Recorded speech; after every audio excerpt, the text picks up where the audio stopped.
Item ಯಾವುದೇ ಇರಲಿ try ಮಾಡಿ ಆಚಿ ಚಿಕನ್ ಮಸಾಲಾ.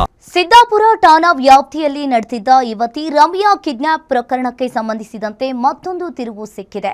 ಪ್ರಿಯಕರನಿಂದಲೇ ಕಿಡ್ನಾಪ್ ಆಗಿದ್ದ ವೇಳೆ ನಡೆದ ಕಾರ್ ಬ್ಲಾಸ್ಟ್ ಬದುಕುಳಿದಿರುವ ರಮ್ಯಾ ಪೊಲೀಸರ ಮುಂದೆ ಹಾಜರಾಗಿ ಹೇಳಿಕೆ ನೀಡಿದ್ದಾಳೆ. 2 ಪುಟಗಳ ಹೇಳಿಕೆಯಲ್ಲಿ ಇಲ್ಲಿ ಕಿಡ್ನಾಪ್ಗೆ ಅಸಲಿ ಕಾರಣ ಏನು ಅನ್ನೋದನ್ನ ಬಿಚ್ಚಿಟ್ಟಿದ್ದಾಳೆ. ಆ ಕುರಿತ ಸ್ಟೋರಿ ಇಲ್ಲಿದೆ ನೋಡಿ. ಪ್ರೇಯಸಿ ರಮ್ಯಾ ಕಿಡ್ನಾಪ್ಗೆ ಕಾರಣವಾಗಿತ್ತು ಪ್ರೀತಿ ಮದುವೆ ಸೆಟಲ್ ಮ್ಯಾಟ್ರು. ಬೆಂಗಳೂರನ್ನು ಬಿಟ್ಟು ಸ್ವಗ್ರಾಮದಲ್ಲಿ ನೆಲೆಸೋ ವಿಚಾರಕ್ಕೆ ಜಗಳ ಕೊಲೆಗೆ ಸ್ಕೆಚ್.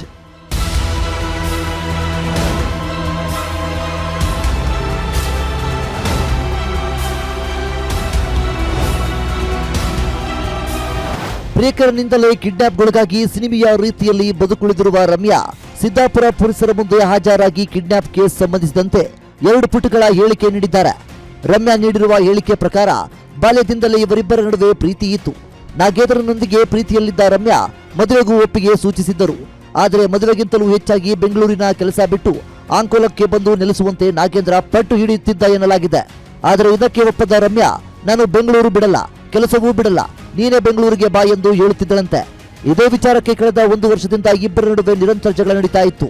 ಅದೇ ರೀತಿ ಜೂನ್ 27ರ ಮುಂಜಾನೆ ಕೂಡ ನಾಗೇಂದ್ರ ಬೆದರಿಕೆ ಹಾಕಿಯೇ ರಮ್ಯಾಳನ್ನ ಕರೆದುಕೊಂಡು ಹೋಗಿದ್ದ ಎಂದು ಹೇಳಿಕೆಯಲ್ಲಿ ಉಲ್ಲೇಖಿಸಲಾಗಿದೆ.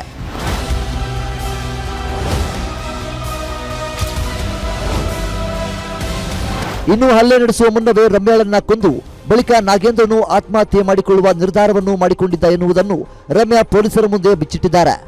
ಇನ್ನೊಂದೆಡೆ ಕಿಡ್ನಾಪ್ಗೆ ಬಳಸಲಾದ ವಾಹನದ ಚಾಲಕನಿಗೆ ಇದು ಅಪಹರಣ ಎಂಬ ಯಾವುದೇ ಮಾಹಿತಿ ಇರಲಿಲ್ಲ ಎಂದು ರಮ್ಯಾ ಹೇಳಿಕೆಯಲ್ಲಿ ಸ್ಪಷ್ಟಪಡಿಸಿದ್ದಾಳೆ.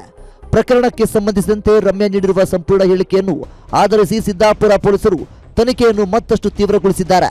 ರಮ್ಯಾ ಹೇಳಿಕೆಯಲ್ಲಿನ ಪ್ರತಿಯೊಂದು ಅಂಶವನ್ನು ಪರಿಶೀಲಿಸುತ್ತಿರುವ ಪೊಲೀಸರು ಪ್ರಕರಣದ ಎಲ್ಲ ಆಯಾಮಗಳಲ್ಲೂ ತನಿಖೆ ಮುಂದುವರೆಸಿದ್ದಾರೆ.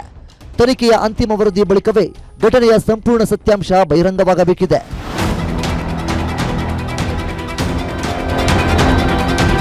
ಒಟ್ಟಲ್ಲಿ ಪ್ರೀತಿ ಜಗಳ ಕೊನೆಗೆ ಕೊಲೆ ಮತ್ತು ಆತ್ಮಹತ್ಯೆಯ ಯತ್ನದ ಹಂತಕ್ಕೆ ತಲುಪಿದ ಈ ಪ್ರಕರಣದ ಸತ್ಯಾಸತ್ಯತೆ ಸದ್ಯದಲ್ಲೇ ಪೊಲೀಸ್ ತನಿಖೆಯಿಂದ ಹೊರಬರಬೇಕಿದೆ. S K Manjunath, crime bureau, guarantee news.